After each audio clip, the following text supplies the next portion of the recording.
Good morning, students. In our previous lecture, we had a discussion on electrophilic substitution reactions of aniline. Today, we are going to take our new topic, that is benzene diazonium chloride. तो students, आइए सबसे पहले हम लोग benzene diazonium salt की बात करें। बेटे, हमने आपसे बात करी है इस पर कि वो सारे ऑर्गेनिक कंपाउंड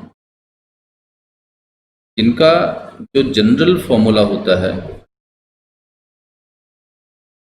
जिसको आप ArN2X फॉर्म में लिखते हो आप, वेयर X जो है जो chloride, bromide, nitrate, hydrogen sulphate, BF4, और बेटे ये जो Ar है it is some aryl group. आपके केस में चूंकि बेंजीन डायजोनियम साल्ट की बात करोगे तो Ar ग्रुप जो बेटे वो फेनिल ग्रुप हो जाएगा, जिसको आप लिख सकते हो C6H5 लिख सकते हो इसको। तो इस स्ट्रक्चर का जो भी ऑर्गेनिक कंपाउंड होता है, एरोमेटिक कंपाउंड होता है, उनको हम लोग बेंजीन डायजोनियम साल्ट बोलते हैं। फ्रेंड्स, अगर ये ग्रुप X जो है इसको हम लोग Cl ले लें, उस सिचुएशन को हम लोग कहेंगे वो बेंजीन डायजोनियम क्लोराइड हो गया। और अगर Br ले लेंगे तो इसी को ब्रोमाइड बोलेंगे, और नाइट्रेट लेंगे तो इसको बेंजीन डायजोनियम नाइट्रेट बोलेंगे। HSO4 लेंगे तो हाइड्रोजन सल्फेट बोलेंगे, BF4 को लेंगे बेटे दैट इज बोरान क्लोराइड बोलेंगे। आइए अब बात करें कि what are the methods through which we can prepare benzene diazonium salt. इसको करने के लिए क्या करिए, आपको हमने एक रिएक्शन की बात बताई थी आपको, जिसको हम लोग डाई एजोटाइजेशन बोलते थे। इसका यूज़ हम लोग ऑलरेडी कर चुके हैं बेटे। तो आपको पता है कि जो बेंजीन डायजोनियम जो हमारे हैलाइड्स हैं या बेटे जो साल्ट हैं, this all are prepared through the chemical reaction known as diazotization. बेटे किया क्या जाता है, इसमें अपनी जो प्राइमरी एरोमेटिक एमीन है उसको हम लोग नाइट्रस एसिड के साथ HNO2 के साथ at the temperature of 273 to 278 kelvin temperature पर रिएक्ट कराते हैं। और इसके बाद होता क्या बेटे कि जो NH2 ग्रुप है आपके एरोमेटिक एमीन का, that get replaced with this group here, और इसी ग्रुप को हम लोग बेटे डाईएजो ग्रुप बोलते हैं। And so the compound so obtain is called as that is your benzene diazonium और एरोमेटिक डायजोनियम हैलाइड हियर। अब बात करें बेटे आपसे, जो स्टेबिलिटी की बात करें तो पता है कि हमारे पास दो तरह के, अगर हम लोग कैटेगराइज करें डायजोनियम साल्ट को, तो इसके दो कैटेगरी आप बना सकते हैं, एरोमेटिक डायजोनियम साल्ट और दूसरा बेटे एलिफैटिक डायजोनियम साल्ट। एक एग्जांपल मैं देता हूं, let we have let us take here benzene diazonium chloride as the aromatic diazonium salt, और यहाँ पर हमने एथिल डायजोनियम क्लोराइड को लिया as the aliphatic diazonium salt. बेटे होता क्या है, देखो यहाँ पर ये जो हमारा साल्ट है इट इज़ क्वाइट स्टेबल, ये जो हमारा क्लोराइड है it is quite stable, but ये जो हमारा एलिफैटिक के करस्पॉन्डिंग जो आपका साल्ट है, डायजोनियम साल्ट है, it is quite unstable. Now we have to justify what are the reason why aromatic diazonium chloride is quite stable where the aliphatic diazonium salt is quite unstable. तो बेटे इसका explanation देने के लिए आपसे बात करूं मैं, तो मान लो हमने एक स्ट्रक्चर ड्रॉ किया बेंजीन डायजोनियम क्लोराइड का स्ट्रक्चर, ये लिख लो आप। In order to explain the stability of this salt, आपको बेटे यहाँ पे हेल्प लेनी पड़ेगी रेजोनेंस स्टेबलाइजेशन की। तो आपको पता है अगर इसका आप रेजोनेंस स्टेबलाइजेशन आप ड्रॉ करो तो दिखाई पड़ेगा ये बेटे ग्रुप जो होगा, ये जो पाई इलेक्ट्रॉन है, चूँकि ये ग्रुप हमारा जो नेगेटिव आर वाला है, तो ये पाई इलेक्ट्रॉन की डीलोकलाइजेशन के थ्रू पॉजिटिव चार्ज का जो डीलोकलाइजेशन है वो आपकी बेंजीन रिंग पर होगा। अगर आप ड्रॉ करो तो बेटे इसके 4 रेजोनेटिंग स्ट्रक्चर्स बनेंगी। ये अब 4 रेजोनेटिंग स्ट्रक्चर, और वो स्ट्रक्चर्स बताएंगी आपको कि रेजोनेंस में जो डाईएजो ग्रुप का जो पॉजिटिव चार्ज है it get delocalized over the entire benzene ring. Due to this delocalization बेटे जो आपकी बेंजीन डायजोनियम क्लोराइड है it acquires extra stability, that is why it is quite stable here. But इसकी tendency क्या होती है कि बेटे ये जो जैसे आप करते हो, it get hydrolyzed here and form corresponding alcohol, releases N2 here along with beta HCl as the byproduct. Due to the release of N2, we say here that जो एलिफेटिक डाइजोनियम जो हमारा क्लोराइड होगा, that should be quite unstable here. बेटे बात आप करें, आइए आपको पता है बेटे कि जो हमारा बेंजीन जो डाइजोनियम क्लोराइड है, इसकी दो रिएक्शंस पॉसिबल हैं. एक वो रिएक्शन जिसमें आपके डाइजो ग्रुप का रिप्लेसमेंट होता है दूसरे ग्रुप से, या दूसरा वो रिएक्शन जिसमें आपका डाइएजो ग्रुप बेटे बेंजीन उस कंपाउंड के साथ, प्रोडक्ट के साथ रिटेन रहता है. तो डेफिनेटली आप कह सकते हो the chemical properties of diazonium salt can be classified into two category. One involving the replacement of diazo group, or second involving the retentivity of diazo group here.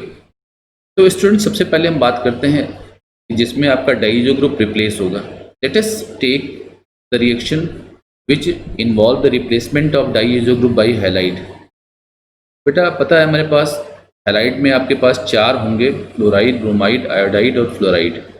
बेटे इनके करस्पॉन्डिंग रिएक्शंस को जरा care करिए आप. पता है हम इस पे बात भी आपसे कर चुके हैं कि बेटे आप क्या करो कि आप मान लो कोई एरोमेटिक डाइजोनियम आप यहाँ पर साल्ट लेते हो, क्लोराइड ले लिया मान लो आपने, और आपको करना क्या है, इसको आप फ्लोरोबेंजीन में, इसको आप ब्रोमोबेंजीन में, इसको आप आयोडोबेंजीन में, इसको आप फ्लोरोबेंजीन में कन्वर्ट कर सकते हो. इस कन्वर्जन के लिए हमको क्या करना बेटे, पहले हम एक केस लेते हैं सैंडमायर रिएक्शन की, जिसकी ऑलरेडी हम आइडिया आपको बता चुके हैं कि इस सैंडमायर रिएक्शन में हम लोग करते क्या हैं. अगर हमको इस पूरे डाइएजो ग्रुप को Cl ग्रुप से रिप्लेस करना है तो आपको करना क्या होगा, क्यूप्रस हैलाइड, क्यूप्रस क्लोराइड और HCl का मिक्सचर के साथ आपको डाइजोनियम साल्ट को रिएक्ट कराना है. बेटे अगर इसको ब्रोमो ग्रुप से रिप्लेस करना है तो आप क्यूप्रस ब्रोमाइड लो और इसको HBr के साथ रिएक्ट करो. तीसरी सिचुएशन है, अगर आप इसको CN ग्रुप से रिप्लेस करना है तो इसको कॉपर साइनाइड ले लो और KCN के मिक्सचर के साथ इसको रिएक्ट कराओ. तो बेटे आप क्या कर सकते हो, you can replace the diazo group with Cl group through this mixture, you can replace diazo group Br group through this mixture, and you can replace diazo group with CN group through this mixture. तो ये जो reaction involve होगी definitely that should be called the Sandmeyer reaction. तो बेटे ये तीनों में जो इन्वॉल्व रिएक्शन होगी definitely that should be called the Sandmeyer reaction. एक दूसरा भी तरीका है. दूसरा तरीका ये है कि हम लोग इसी बात को जो चेंज हमने यहाँ प्रोड्यूस किया है, इसका दूसरा भी तरीका हमारे पास है. एक तरीका ये है कि हम लोग क्या करें, अगर बेटे यही डाइजो कंपाउंड को कॉपर पाउडर HCl के साथ ट्रीट कर दें तो आपका डाइजो ग्रुप Cl से रिप्लेस हो जाएगा. सेकेंडली बेटे क्या करें, अगर आपको Br से रिप्लेस करना तो यहाँ क्या करो, कॉपर पाउडर ले लो और HBr ले लो, HBr के साथ इसको ट्रीट कर दो, बेटे ये आपको Br ग्रुप से रिप्लेस हो जाएगा. लेकिन ये जो रिएक्शन मिलेगी आपको कॉपर पाउडर के साथ जो रिएक्शन मिलेगी, इसको हम लोग गेटरमैन रिएक्शन बोलते हैं. तो स्टूडेंट्स आप देख सकते हो in this way you can replace your diazo group with Cl group with Br group as well as the CN group. अब आइए बात करते हैं, अगर मान लो डाइएजो ग्रुप को आपको क्या है आयोडो ग्रुप से रिप्लेस करना है तो सिंपली आप क्या करो बेटे, इसको पोटेशियम आयोडाइड के साथ इसको रिएक्ट करा दो. जब आप पोटेशियम आयोडाइड से रिप्लेस कराओगे ऑटोमेटिक रिएक्ट कराओगे, आपका डाइएजो ग्रुप बेटे आयोडो ग्रुप से रिप्लेस हो जाएगा. लेकिन अगर आपको इसको जगह पे फ्लोरो ले आना तो बेटे रिएक्शन को कुछ ऐसे करना पड़ेगा, थोड़ा इसको केयर करिएगा कि आपको यहाँ पर अगर आपको फ्लोरो ग्रुप ले आना है तो आप क्या करो, इसको पहले HbF4 से आप ट्रीट करो. HbF4 से जब आप ट्रीट करोगे तो बेटे एक कंपाउंड मिलेगा, आयनिक कंपाउंड आपके पास मिलेगा, इसको आप लिख सकते हो N2 पॉजिटिव बेटे BF4 निगेटिव. इसको आप और यहाँ से बेटे क्या होगा, HCl एलिमिनेट होती है. अब आप क्या करो, इसको हीट कर दो विद कॉपर पाउडर, तो आपको दिखाई क्या पड़ेगा, यहाँ पर आपको fluorobenzene is obtained as the product here along with N2 and BF3 as the byproduct here. In this way students you can replace diiso group with different halo group as well as the CN group here. बेटे अब बात करें replacement by hydrogen.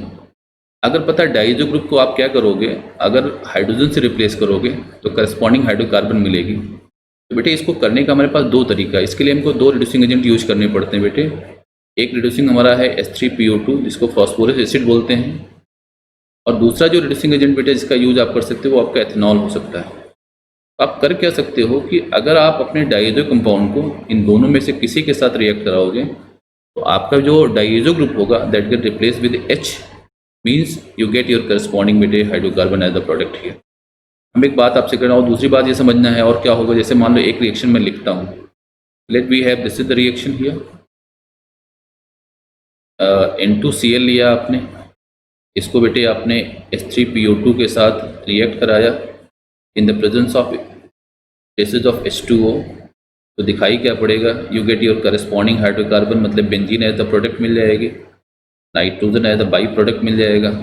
बेटे ये जो substance H3PO2 आपने use किया बेटे, it get oxidise into H3PO3 और अलॉन्ग विद बेटे आपको क्या मिलेगा, HCl as the by product मिल जाएगा। जब आप इसका यूज करेंगे तो इस तरह से आपको करस्पॉन्डिंग हाइड्रोकार्बन मिलेगी। लेकिन बेटे अब यहाँ क्या होगा, अंतर केवल इतना होगा कि जहाँ H3PO2 मिला है जब आप एथेनॉल का यूज करोगे, इसके जगह आपको CH3CHO मिल जाएगा। So in this way students you can use these two reducing agent in order to get the corresponding hydrocarbon as the product from a benzene diazonium chloride here। बेटे student अब बात करते हैं रिप्लेसमेंट बाई OH ग्रुप। पता है बेटे जब diazonium chloride को हम लोग क्या करें, अगर H2O के साथ रिएक्ट करा दें, वाटर प्लेन वाटर के साथ अगर आप रिएक्ट करा दो तो आपको दिखाई क्या पड़ेगा, जो डाइजो ग्रुप होगा that get replace with OH group and in this way you get phenol as the product here. बेटे फिनॉल मिलेगा, फिर N2 as the by product मिलेगा, इसी के साथ आपको HCl as the product by product मिल जाएगा। फ्रेंड्स अब बात करें आपसे रिप्लेसमेंट बाई NO2 की बात करें तो पता है जो डायजोनियम साल्ट है बेटे हम लोग इसको क्या करें, पहले आप इसको HbF4 से रिएक्ट कराओ। जब आप HbF4 से कराओगे इसको तो जिसकी बात ऑलरेडी आपको हम बचा चुके हैं बेटे, HCl का एलिमिनेशन होगा, आपके पास एक साल्ट आयनिक कंपाउंड मिलेगा N2 पॉजिटिव BF4 नेगेटिव। बेटे अब क्या करना है, इस कंपाउंड को आपको सोडियम नाइट्राइड सोल्यूशन के साथ रिएक्ट कराना है इन the presence of copper powder और इसको हीट कर देना है। तो जब आप हीट करोगे यू गेट हियर क्लोरो, यहाँ पर मिलेगा आपको nitrobenzene as the product, along with क्या मिलेगा N2 और sodium chloro NaBF3 is obtained as the product here. So students, in this way you can replace the diazo group with your NO2 group here. Students अब बात करें आपके एक और synthetic importance है डाई सब्सटेंसेस बनाने में। आपको पता है बेटे कि हम लोग क्या करें, अगर अपना जो डायजोनियम साल्ट है तो मैं लिखना के तरीका सीखिएगा, ओरिएंटेशन जरा इंपॉर्टेंट है यहाँ पे। इसको क्या करिए, डाइएजो कंपाउंड को लिखिए, इसको आप लोग क्या करो फेनॉल या प्राइमरी एरोमेटिक एमीन के साथ ट्रीट करो। लेकिन याद करना फेनॉल का जो OH ग्रुप होना चाहिए वो इसके जस्ट अपोजिट पोजीशन पर होना चाहिए। ये दोनों ऑब्वियसली क्या कर सकते हैं, इसके रिस्पेक्ट में ये पैरा पोजीशन पे होना चाहिए।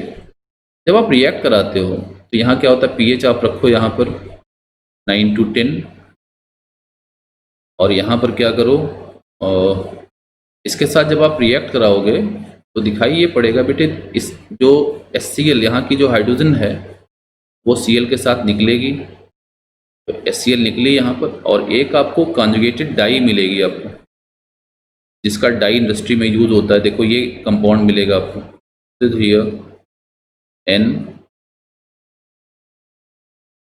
बेटे OH एज द प्रोडक्ट मिला आपको।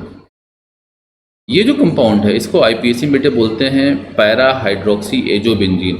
देखो ये रीज़न ये है कि ये पूरी ये जो मॉइटी है इसको हम लोग बोलते हैं कि दिस इज एजोबेंजीन, ये पैरा हाइड्रोक्सी एजोबेंजीन बोल रहे थे, तो ये पूरा एजोबेंजीन सब्सटेंस यहाँ से यहाँ तक, और इसके ग्रुप के रिस्पेक्ट में ये पोजीशन जो OH है पैरा पोजीशन पर है, इसीलिए इसको पैरा हाइड्रोक्सी एजोबेंजीन बोलती है। फ्रेंड्स ये एक ऑरेंज कलर की डाई है, तो ऑरेंज कलर की डाई में बनाने में बेटा इसका यूज किया जाता है। लाइकवाइज अगर हम लोग क्या करें, जो हमारा बेंजीन डायजोनियम क्लोराइड है इसको हम लोग बेटे प्राइमरी एरोमेटिक एमीन के साथ रिएक्ट करा दें। तो NH2 आप रख लो यहाँ पर। ओरिएंटेशन ऑफ ग्रुप इंपॉर्टेंट है। पीएच क्या करना है यहाँ पे, बेस एसिडिक रखनी है, 3 to 4 रखनी है। जब आप कराओगे फिर HCl निकलेगा यहाँ से, और फिर क्या मिलेगा आपके पास, एक ऐसी डाई सब्सटेंस मिलेगा जिसका कलर येलो होता है। This is we have N triple bond N here, this is here. तो ये जो कंपाउंड मिला that should be called as the para amino azobenzene. बेटे ये आपका येलो कलर की डाई है। In this way you can prepare orange color dye as well as the yellow color dye through this reaction, and this set of reaction, this is called here coupling reactions. Friends, using all these concepts, let us try to attempt these two problems. Thank you.